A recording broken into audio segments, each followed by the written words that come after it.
मी आलो आहे पावनखिंडमध्ये. पावनखिंडीजवळच मी उभा आहे. तर अशा ठिकाणी का आपण भेट द्यावी, त्याचं कारण आहे की इतिहासात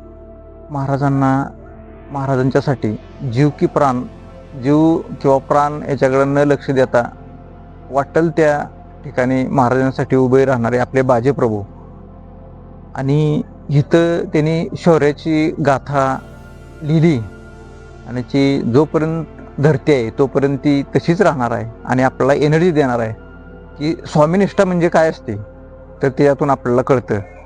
आणि अशा ठिकाणी का आपण यायचं, कशासाठी भेट द्यायची, तर आपल्याला ह्याच्यातून भरपूर एनर्जी मिळत असते.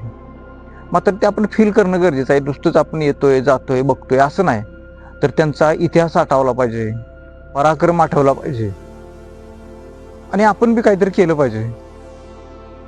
तर मित्रांनो, मी खरं इथं आलो, आपण सर्वजणच महाराजांनाही मानता किंवा अगदी महाराजांचे जे स्वामिनिष्ठ सर्वजणच होते, बाजीप्रभू किंवा इतर सर्व तानाजी मालुसरे, तर ह्यांनी इतिहास रचला आहे आणि तो कधीही पुसूच शकत नाही.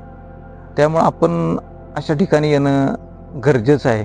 आणि मी अक्षरशः भावूक झालो आहे, कारण आपल्याला इतिहास इथला माहीतच आहे. अगदी जबरदस्त लढाई झाली, आपले बाजीप्रभू दहारा तीर्थ पडले, शिवाय अनेक मावळ्यांना म्हणजे जीवाला मुकावं लागलंय.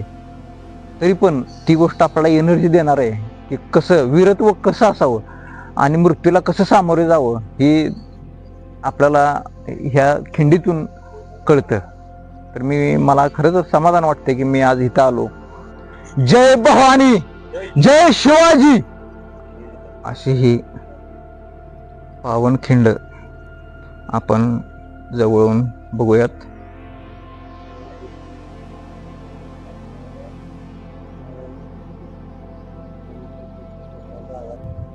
नरवीर बाजीप्रभू, त्यानंतर श्री फुलाजी प्रभू देशपांडे व श्री शिवा काशेत, ह्या सर्वांनीच महाराजांच्या जीवाला कोणताही धक्का लागू नये त्यासाठी स्वतः वीरमरण पत्करलं.